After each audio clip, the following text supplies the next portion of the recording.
E aí, galera, beleza? Se você é cotista do fundo HCTR ou se você pretende montar posição aqui nesse fundo, sobretudo por conta do valor que ele vem sendo negociado, fica até o final do vídeo porque tem muita informação importante que você precisa primeiro entender e depois tomar a sua decisão. Beleza? Lembrando que a Hectare divulgou aí o seu relatório gerencial do mês de julho, agora recentemente, né, há 2 dias atrás, então é de suma importância que você esteja a par da saúde financeira aqui desse fundo, beleza? De antemão, pessoal, peço só que você se inscreva aqui no canal, a gente bateu a marca aí dos 5.000 inscritos e temos um segundo objetivo que é chegar em 10.000 até o final do ano, então é muito importante que você deixe aí não só o seu like no vídeo, mas também a sua inscrição. E por fim, me sigam no Instagram, @IanFerreiraME, Ian com Y, tá aqui na telinha para vocês. Eu tenho feito várias postagens aí interessantes relacionadas a investimento, a fundos imobiliários, enfim, tenho certeza que você vai gostar do conteúdo que eu tenho trazido lá, beleza? Bom, sem mais delongas, galera, é o seguinte, eu fiz alguns destaques aqui, que o fundo chama de highlights, né, de 3 operações aqui problemáticas, que ainda estão problemáticas, essa é a realidade, mas que estão aí com boas perspectivas, tá? Então, primeiro a gente teve aqui o grupo Wish Hotels, que teve 76% das unidades reservadas no período, tá? O que é o melhor índice desde julho de 2019. Então, isso daqui é bem interessante, que mostra que essa empresa, no caso, né, esse grupo aqui de hotéis, ele vem tendo aí um respiro financeiro. Isso também se apresenta no Gramado Parques, né, no famigerado Gramado Parques, onde ele apresentou aí uma receita, né, de vendas de 166 milhões de reais. Então, assim, é realmente uma receita muito positiva. Lembrando que a gente está falando aí de um período de férias escolares, né, mês de julho, inverno. Então, assim, é bem natural mesmo que essa época do ano e essa operação em específico tenha, assim, um acréscimo de resultado, né? Isso por conta dos motivos que eu acabei de explicar. E nós tivemos também o One Group, tá? Que é um outro CRI aí que ficou inadimplente, né? E teve aí sim uma remodelagem no seu negócio, foi comentado já em outros relatórios gerenciais, né? E acabou superando aí o que foi previsto, né? Superando aí mais de 200 milhões de reais no mês. Mais uma operação referente à hotelaria, multipropriedade, etc, tá bom? Então achei legal só trazer esses highlights aqui para vocês, antes da gente entrar na parte financeira, que é o mais importante aqui do vídeo. Só para que a gente veja também como que anda a movimentação do fundo, né? Então, galera, vamos para o que de fato nos interessa, tá? E eu tô falando aqui do fluxo de caixa do HCTR e do susto que eu tomei ao me deparar com esses números, tá? Então vamos lá, vamos ser bem objetivo aqui, tá? A gente tem as informações de abril de 2023 aqui até julho de 2023, os últimos 4 meses, tá bom? A gente percebe, comparando aqui o mês de julho com o mês de junho, tá? Sobretudo, né, com o mês anterior, a gente vê que houve uma queda significativa nas receitas de CRIs. Isso porque no mês de junho houve uma receita de 6 milhões e 500 mil reais provenientes de amortização dos CRIs. Receita esta que não se repetiu aqui no mês de julho.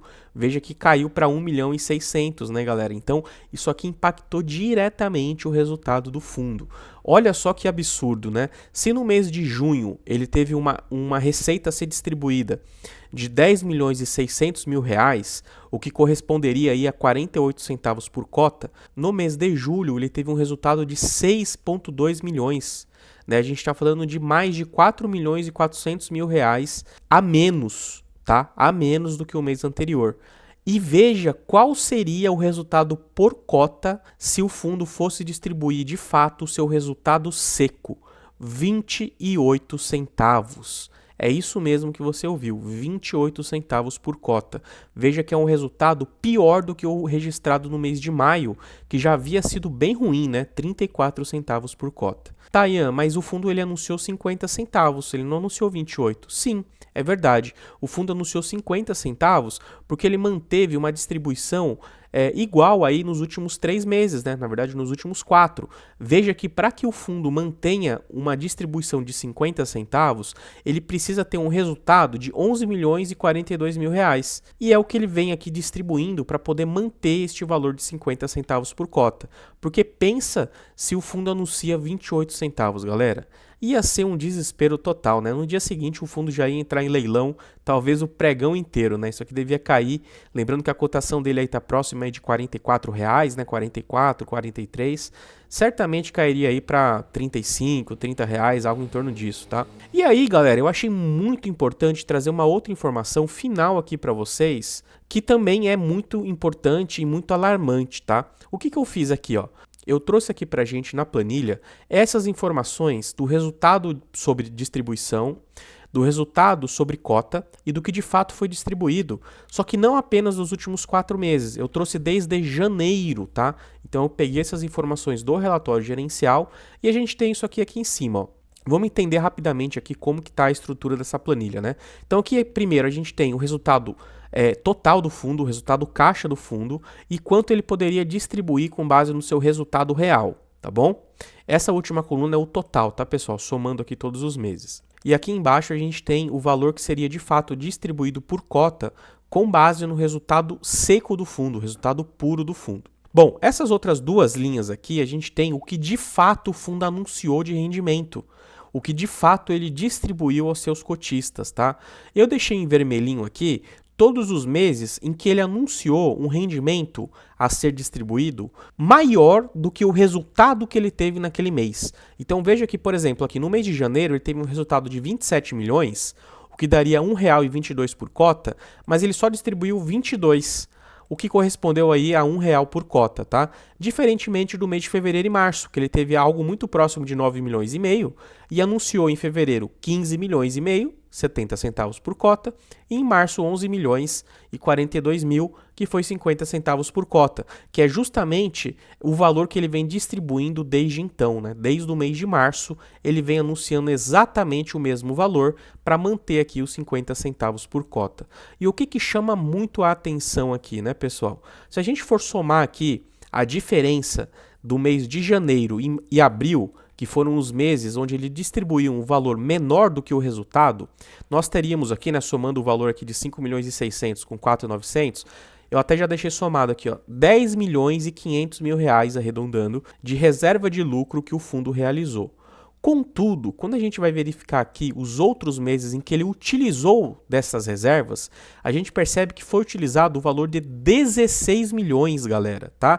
A gente está falando de uma diferença aí, ó, de 5,6 milhões de reais. Ou seja, no ano de 2023, o fundo utilizou 5 milhões e 600 mil reais a mais do que ele conseguiu realizar de reserva. E isso se deve muito, em parte, pelo valor do mês de julho. Veja que só em julho, para que ele conseguisse manter os 50 centavos que de fato ele anunciou, ele teve que fazer um aporte, vamos dizer assim, né, de 4,8 milhões de reais, galera. Isso aqui é muito dinheiro.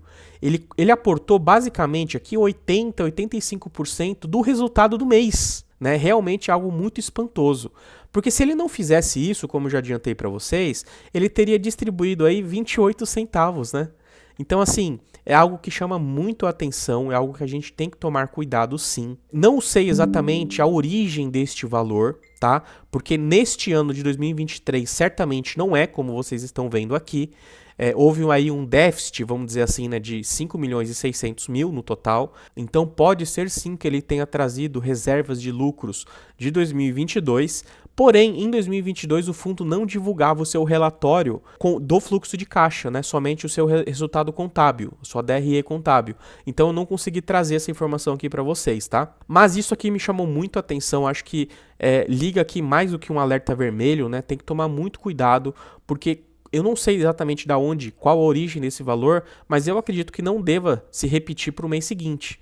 Então, se o fundo tiver um resultado ruim novamente, na casa de 6, de 7 milhões de reais, talvez até de 8 milhões, eu não acredito que ele consiga aí fazer um novo aporte para poder manter os 50 centavos. Então, a gente vai estar falando, por exemplo, se ele tiver um resultado de 7,4, de uma distribuição de 34 centavos, galera. Isso daqui já ia assustar muito o mercado, né? Muitos cotistas, tá? Então isso aqui é uma atenção que você precisa ter se você é cotista aqui do fundo ou se você pretende montar a posição nele, beleza? Por outro lado, pessoal, eu não posso deixar de dizer, né? Seria muito leviano da minha parte, não informar vocês novamente do cenário macroeconômico, né? Então, a gente está diante aí de uma queda da Selic.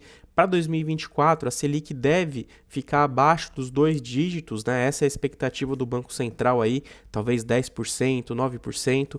E como vocês sabem, com a queda da taxa de juros, nós temos um incentivo de consumo. Não só o consumo aqui diário, utilitário, né, das famílias, etc., mas sobretudo do consumo imobiliário também. Então a gente está falando aí de mais aquisições de financiamentos imobiliários, de empréstimos voltados à construção civil, loteamentos, etc. Então a tendência natural é que esse fundo aqui, assim como o DEVA, tenha um respiro financeiro a partir do ano que vem, né? E em consonância a essa questão macroeconômica, a gente tem também a questão do fim do prazo de carência que foi concedido aí para diversas operações do fundo, tá? Então essas empresas que infelizmente não conseguiram honrar com os pagamentos em dia, elas tiveram aí carências concedidas, né, pelo fundo, para que elas tivessem um respiro financeiro. Então esse respiro financeiro ele se dá primeiro, por conta da carência e segundo, por questão do fluxo de caixa positivo que essas empresas devem apresentar aí a partir de 2024. Então, existe sim uma luz no fim do túnel. Eu acredito que esse fundo aqui deva se recuperar no longo prazo. Comentei com vocês sobre isso aí no último vídeo do canal, né, que eu trouxe aí sobre esse fundo, que eu acredito que em 12 ou 24 meses o fundo deva ter receitas aí um pouco maiores, mais condizentes aí com a característica do fundo, tá? Porém, pessoal, é inegável que a saúde financeira dele hoje é muito crítica, tá? É muito crítica. Pessoal, eu acho que era isso que eu queria trazer. Espero que vocês tenham gostado do conteúdo, se inscrevam no canal, curtam esse vídeo e não esquece de me seguir no Instagram, tem muito conteúdo legal, caixa de perguntas, a gente pode interagir, tirar dúvidas, inclusive vou fazer um vídeo aqui sobre dúvidas de vocês lá na caixa do Instagram, tá? Então me sigam lá, beleza? Valeu, gente, tamo junto!